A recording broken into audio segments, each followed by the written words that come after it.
Continuing in the book of Genesis, this week we will read Parashat Vayeira. We continue to learn about Abraham, our forefather. God brings 10 tests to Abraham, different challenges and struggles that he has to overcome to help him manifest himself, to help him be the best person he can be, to help him bring out the potential that is latent within him. One of the tests that God brings to Abraham is asking him to circumcise himself.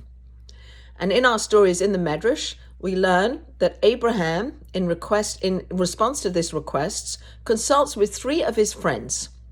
He goes to his friend Aner, and Aner tells him, don't do it.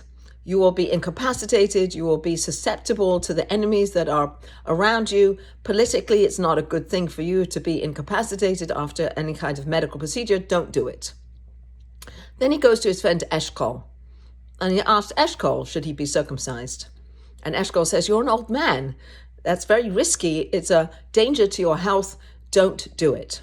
So he has 2 friends who advise him, perhaps thinking of his best interest of his health and his well-being, to not go ahead and do what God tells him. Then he goes to his 3rd friend. He goes to his friend Mamre. And Mamre says, absolutely, God tells you to do it, you have to do it. And so, as we know, Abraham goes ahead, circumcises himself. He enters into a covenantal relationship with God. Now, post-op, he is sitting in his tent. And as we understand, Abraham is the paragon, the height of kindness and hospitality. And he looks up from his tent, which is open at all 4 sides, and he looks up and he sees 3 men coming from the desert towards his tent. And he gets up and he runs to help them, even though he is post-op. And he brings them into his tent, and he washes their feet, and he feeds them.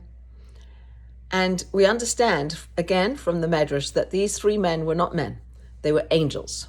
The angel Gabriel, Michael, and Gabriel. And they come with a message. They come with a mission. Each one has a mission. The angel Raphael is there to help heal Abraham after his circumcision. The angel Michael is there to tell Abraham that he and Sarah will have a baby in a year's time. And the angel Gabriel is there to tell him that he's going to destroy these 2 cities of Sodom and Gomorrah, that they're going to be destroyed. So we go from Abraham consulting with 3 friends to having Abraham have an encounter with 3 angels. And perhaps we can look at that transition, that by heeding the advice of Mamre, listening to that advice, listening to the advice of all his friends, that consulting with humans, with people, with our friends, and then making a choice. And in retrospect, it was the correct choice for Abraham to have made to circumcise himself. So too may we have friends, and we make choices that elevate us as Abraham was elevated, so that we too can have spiritual experiences and perhaps have spiritual encounters with angels.